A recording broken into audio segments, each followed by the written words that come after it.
In 1939, the United States Army had fewer tanks than Poland. The cavalry was still using horses, and the armored force was a legal myth. 5 years later, American industry had built over 88,000 tanks and 2.4 million trucks. They didn't just equip their own army, they equipped the world. Other guides Micho, your Lego models, or forget the heavy hitters, like the Pershing.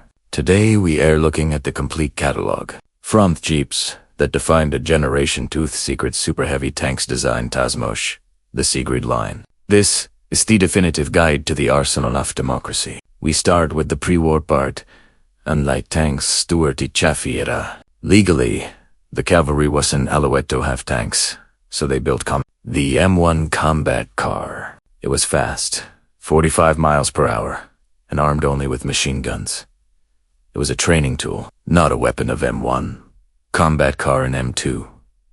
Light tank war. 113 produced the M2 light tank theme. It introduced the vertical volu suspension that would define American armor. It was obsolete by 1941, but it taught the United States how to build tanks. The M3 Stuart, the Honey British crews, gave it this nickname not because of how it looked, but because OFM3 and M5 Stuart the Honey how smooth the ride was compared to their clunky Crusader tanks. Fast and reliable, but its 37mm gun was weak. Over 5,800 produced, the M5 Stuart Dot. As aircraft engines became scarce, America switched to twin Cadillac V8 engines. The result was the M5, quieter, cooler, and featuring a sloped hull for better protection. The M22 Locust, MA-22, Locust, airborne tank, designed to fit inside a glider to support paratroopers. A bold idea. Buton.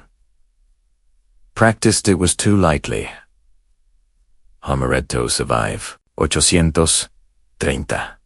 Produce. The M24 Chaffee, the modern light tank. Chaffee, the vehicle most catalogs miss. Arriving in 1944, this was the first modern light tank. It ditched the old suspension for torsion bars and mounted a devastating 75mm gun. The same firepower as a Sherman on a fast Lysasis. 4731 produce. We start with the pre-war Adan part. Segunda medium tanks. Sherman variants legally. The cavalry wasn't allowed to have tanks, so they built combat cars. The M1 combat car. It was fast. 45 miles per hour. M3 Lee versus M3 Grand armed.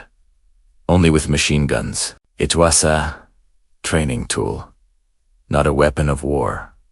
113 produced. The M2 light tank, the ancestor. It introduced the vertical volute spring suspension that would define America. It was obsolete by 1941, but it taught the United States how to build the M3 Stuart, M4 Sherman variants. A1, A3, Easy 8. Jumbo the Honey. Bruce Cruz gave it this nickname, not because of how it looked, but because of how smooth the ride was compared to their clunky Crusader tanks. Fast and reliable, but its 37mm gun was weak. Over 5,800 produced the M5 Stuart. As aircraft engines became scarce, America switched to two twin Cadillac 58 engines. The result was the M5, quieter, cooler, and featuring a sloped hull for better protection. The M22 Locust, designed to fit inside a glider to support paratroopers. A bold idea, but in practice, it was too lightly armored to serve. 830 produced the M24 Chaffee, the vehicle most catalogs miss. Out of India 1944. This was the first modern light tank. It ditched the old suspension for torsion bars and mounted a devastating Sherman Firefly radio myth corrected and Zippo 75mm gun. The same firepower as a Sherman on a fast, light chassis. 4731 produce. For years, the United States Army argued they didn't need heavy. They were wrong. The M6 heavy tank, a 6010N pre-war gent with a 3-in gun. Part 3. Heavy tanks, the late arrivals. It was a logistical nightmare and never left American soil. The M26 Pershing. Here is the tank you asked for, M26 Pershing and Super Pershing Chaffee. Tiger Tamer, arriving in the final months of the war. It brought a 90mm gun and heavy armorto, the fight. While technically a heavy tank in World War II, it was the grandfather of the modern main battle tank. Over 2,000 produced, though Fusa combat. The T-26E4 Super Pershing, a field modification. They welded boilerplate steel from a destroyed German Panther onto the front and mounted a longer, more powerful 90mm gun. Only one saw combat M24. Super Heavy Doom Turtle, the T-28 Super Heavy Dot. The Doom Turtle, 95 tons. No turret. Designed to smash the concrete bunkers off the Sigrid line. It was a prototype that proved too heavy to be practical. Par 4. Tank Destroyer Speed versus Armor. United States Doctrine said tanks should support infantry and tank destroyer should kill tanks. The M3 GMC, a 75mm gun strapped to the back of a crude but effective in the early days M-ADS Alberine and M18 Hellcat, M10 Wolverine, the workhorse. Built on a Sherman chassis with an open-top turret. 6,700 produced. The M18 Hellcat, the Speed Demon. Capable of hitting 55 mph. It had paper-thin armor, but it could flank a Panther before the German Kruppweld rotate their turret.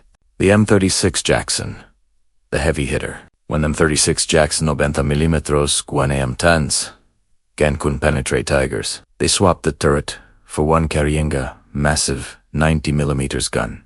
It was the only United States vehicle that could kill a heavy German tank from long range. Them 7 Priests, a 105mm howitzer. On a tank Part 5. Artillery and a chassis, named for the pulpit like McKean. Gunring. The M8 Scott A75 M-Impact howitzer. On a Stoyata chassis, M7 Piri. M12 and M40 GMC. Long Tom's pocket battleship for the cavalry. THEM-12 and M40 GMC. T-Long Toms, massive 155mm guns on tracks. The M12 smashed bunkers in 1944. TM-40 arrived just in time for THETAC on Cologne. The M16 MGMC, the meat chopper. A half-track with a quad 50 caliber mount M16 MG. Half-track meat chopper, designed to shoot down planes. It was terrifyingly effective against infantry. The M8 Greyhound. Fast, quiet, and deadly. The eyes of the army. The M3 Part 6. Armored cars and half-track shelf-track series. The battle taxi. The M2 and M3. The standard United States Army versions. The M5 and M9. The Mate Greyhound and Staghound International Harvester versions, sent to Elise via Lend-Lease. Visually similar, but with different engines and rolled steel fenders. The T-171 Staghound, an excellent heavy armored car rejected by the United States, but loved by the British. The DUKW Duck, a 6-wheel drive truck in a boat hell. A logistical masterpiece that kept supply lines moving from ship to shore. 21,000 produced. The M29 Weasel, originally designed for snow. It becometh master of the mud. Part 7. Amphibious vehicles finally, the machines that actually want war. The Willys MBG, the universal symbol of liberation. LVT, Alligator Series and D. UKW the Duck, 640,000 produced. The Dodge WC Series, the Veep 34 Tonnen workhorses, the CCKW Deuce and a half, the truck that formed the Red Ball Express. Without these, Patton's tanks would have run out of gas in weeks. The M25 and M26 Dragon Wagon, Part 8. Logistics and recovery, the real heroes. The heavyweight champion. A massive mod tractor designed to retrieve tanks and hold them back to the repair pots. It is one of the most impressive vehicles of the entire war. The M32 TRB, Willys Jeep and Dodge WCA. Sherman modified with a crane to winch the Meaged brothers out of the mud under fire. From the factories of Detroit, 2GMC CCKW Red Ball expressed the bridgeheads of the Rhine. This waste machinery that crushed the Axis. Wet-reed to cover every major vehicle, including the ones other videos missed, like the Chaffee, the Pershing, and the Dragon Wagon. Did we miss a specific M26 Dragon Wagon tank?